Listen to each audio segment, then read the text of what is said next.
Hi, I'm Wally the Tractor Wizard, and today I'm going to show you how I tuned up my 1951 Ferguson TO-20 tractor. This tractor is the same age as me, so here we go. Tractor quit running on me. I needed it to plow some snow. I'm sitting here, I've got a snowstorm coming tonight. Tractor died right here. So what I did, after lifting the hood, of course I checked for my gas. I've got plenty of gas. This doesn't have a gauge, so here's how I check the gas. I put a stick down in there. When the stick comes out, I had tons of gas. Wasn't that? Check my battery connections. I put water in the battery. Battery's good. I even charged it overnight to make sure it had plenty of cranking power. It's good there. I started with my plugs. They're all right here, the four. Took each plug out. I do what I call a poor man's tune-up. Each plug came out individually. I cleaned the top where the wire connects right here with steel wool after I have it out. And then when the plug's out, the two little gaps in there, I clean those by folding a piece of sandpaper over and rubbing it between the points. And then with a wire brush, I clean the threads up, put them back in, tighten it, snug it down really good, pop it back on, make sure it's snug, go on to my next. I did all four of those. Everything was good. As you can see, I've got real good battery cables too. That's another trick.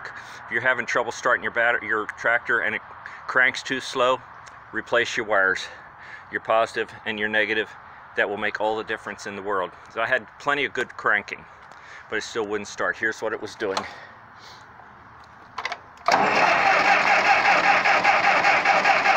When it's doing that, you got a problem somewhere. Anyway, the next thing I did was go into the distributor cap. Again, poor man's tune-up. Took the distributor cap off. I turn it over.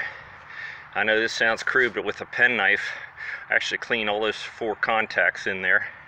Set this thing aside. And I took the rotor off. And then I make sure that this little piece right here is nice and shiny clean, both on the end, on that top, and on the bottom.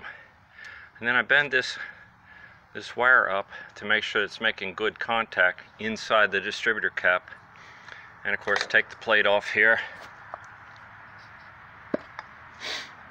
And I took the points and I cleaned those up really good. Made sure that the gap in there was really good. And I did a visual on the gap and set it.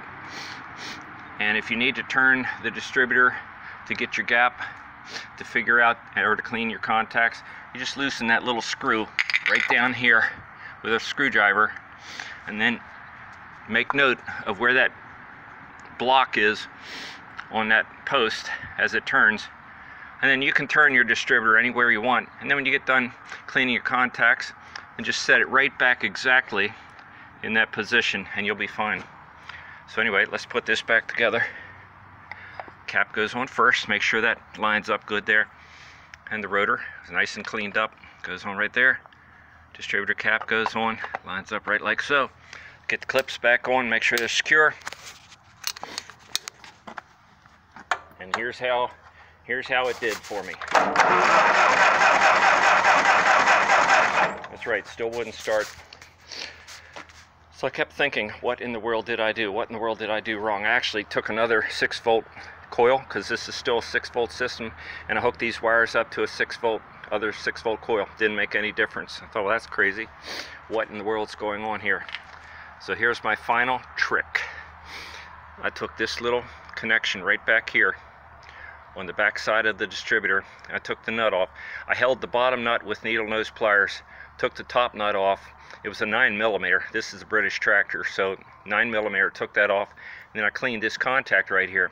But I did something else, and that was, before I put this back on, I tightened the bottom nut completely, good and super snug.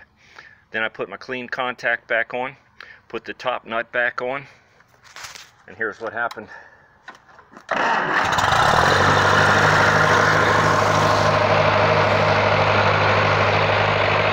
And that, ladies and gentlemen, is how you take care of a tractor that will not start. Thank you for watching, and I hope you'll subscribe. My name is Wally McClure, and I'm in Hagerstown, Maryland.